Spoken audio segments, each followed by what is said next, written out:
Well, this week, a longtime political leader was sentenced to prison. Good government groups rallied for reform at the Capitol, and lawmakers left the Capitol without a budget agreement in place. So basically a typical May week in Albany, you might say. Well, here to talk about all the week's stories are the reporters of the Roundtable, the best in print, back once again to talk about the stories they have been writing and we've been reading. Joining us tonight, Casey Seiler, the state editor for the Albany Times-Union, James Medore, the Albany bureau chief for Newsday newspaper, and across the table from them is Ken Lovett, the Albany bureau chief for the New York Daily News. Thanks so much for joining me, everyone. First question, I want to get right into Bruno. Obviously, the big news ending the week here. The reaction from legislators. I'm sure you've been talking to them. What's the reaction to this sentencing and just the overall vibe at the Capitol? Mostly deafening. A lot of Joe Bruno's former colleagues and so-called friends haven't put out statements, haven't commented. That includes the governor. The governor twice was given opportunities and didn't want to talk. Shelley Silver, I thought, had the best line. The guy worked with Bruno for 14 years as the power triumvirate in the state. And we asked him, well, what do you think about your colleague being sentenced? And he said, he was a senator, I was an assemblyman, he's a Republican, I'm a Democrat, he was never my colleague. It really flies in the face of the fact that these guys for years and years were principals in working sometimes together on the state budget. The comments that have come out have many of them have been very careful in noting that while Bruno was a guy who was very well liked around the Capitol, John Sampson said that he was somebody who always showed respect to him, even though he was, of course, a Democrat. Senator Betty Little, Bruno's fellow Republican, very close geographically, said, of course, that this was a very sad day for his family, of course, and for the senator, while yet another black mark against the legislature. So many people are saying this is yet another example of the need for reform in Albany, while at the same time noting that Joe was something of a beloved figure for many people. So, James, are they getting the message? I mean, if the response is largely deafening, though. Well, it's interesting. If you go back to the last major legislative leader to run into trouble with the law, Stanley Fink, the Assembly Speaker, after his conviction, there was a very similar deafening situation where you had his own party members back away from him and not acknowledge him, as we saw with the Republicans. And the people that did speak talked about the individual as a person, not them as a leader. I was a little surprised, though. Joe Bruno led the Senate, led the Republicans in the Senate for nearly 14 years. Many of these people, he built their careers. And it was shocking to have senators say, Joe who? Or to decline comment completely. These are people that he helped. And that was sort of shocking. Yeah, let me bring you through, Judge Sharp making a number of statements, and the first one that really stood out to me, and of course, I think we even talked about it at one point with a couple of you guys when I was on the show during the Bruno trial. Judge Sharp said, quote, I don't know how they got the message yet. I don't know that they got the message yet. I heard some of the most eye-popping testimony in my life when I heard that legislators were told by the legislature to walk their ethics reform disclosure forms over to where they need to turn them in, so that way they avoided any mail fraud issues. And the judge said this was simply astounding. He said, why is anybody worried about disclosure? How can there be a conflict if there is disclosure? I mean, is there talk that anything will change? No, they passed an ethics bill that actually got vetoed by the governor, and some of the major disclosure issues, for instance, attorneys like Assembly Speaker Sheldon Silver, Senate Democratic Conference Leader John Sampson, who are both attorneys, would not have had to disclose their clients. Some of the harshest words that Sharp had were for the Senate lawyers who worked for Bruno, who gave him the advice, some would say the cover, for many of his business deals. He compared them, he likened their behavior to that of prostitutes, basically. He said that they disgusted him. Yeah. Those were the words he used. Yeah.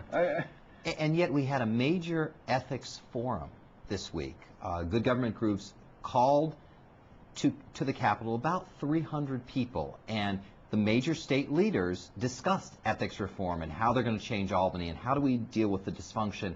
And what I found so interesting was they really don't have any answers. The ball wasn't moved forward. There was a lot of empty words, but no promises that we're actually going to see major, meaningful ethics reform. Now, if we go back to when Mr. Fink was found guilty, there were some changes to the laws of the rules of the Assembly.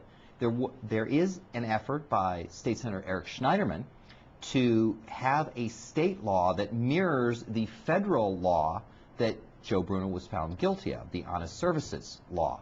So we are seeing some attempts at action, but this is also an election year, and we may see more happen because there is an election. Let me ask you guys, is this just a buzzword then and not action? Is that all this is? Look, they passed a bill, the governors, and a lot of people didn't think it went far enough. I mean, the legislature under their bill still would have been policing itself. We've never had the Legislative Ethics Commission once sanction anybody in all the years it's been around. That wouldn't have changed in terms of the makeup, still would have been appointed by legislative leaders. The leaders who are lawyers, lawmakers, I think it's 2/3 or a third, are our lawyers. They wouldn't have had to disclose clients, so you wouldn't have known any conflicts in that regard. You would have had to search a backward way, but they haven't. They've done some buzzwords. They've done some legislation which got vetoed that they were hoping would be enough, but in the end, nothing happened. What pollsters say, quietly, of course, is that ethics reform is not a hot-button issue that compares to, for example, property taxes or school funding and that kind of thing.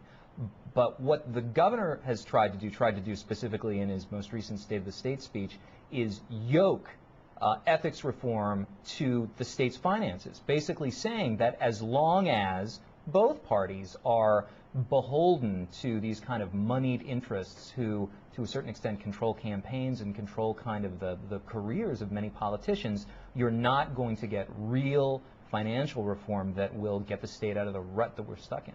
Yeah, it's interesting.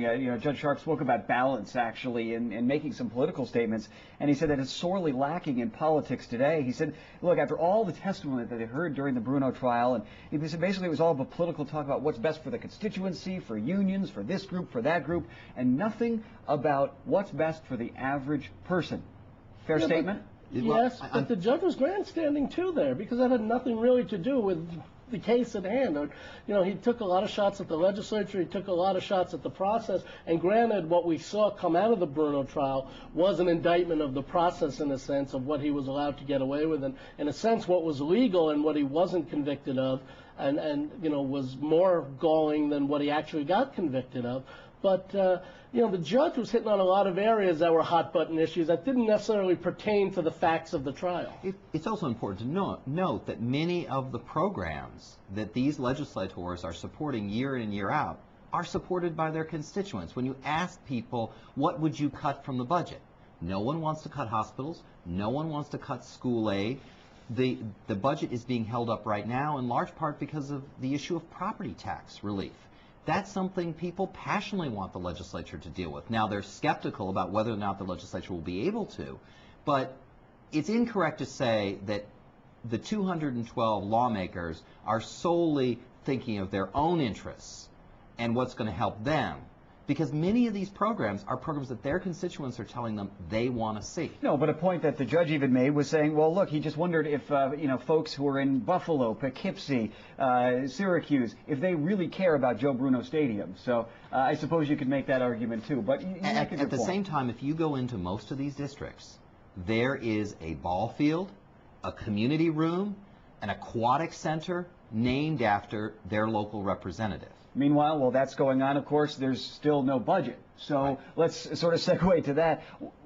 Where are we at? I was on the show, it seems like a month, 2 months. I mean, it seems like how many months ago?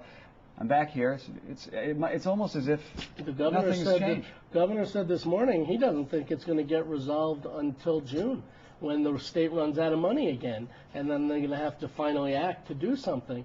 But they aren't anywhere because, as James said, there's a debate. The Senate desperately wants to get some kind of property tax relief in the package because their members are trying to keep hold of majority control, which is very razor thin right now, and they want some kind of package to bring home. The Assembly is saying we don't have the money, and the governor, we don't have the money for it, and both are saying, in effect, if you can restore some money for education cuts that the governor proposed, then that in itself is kind of a tax relief move, because then the districts won't have to raise taxes. Bottom line for me, what are the sticking points?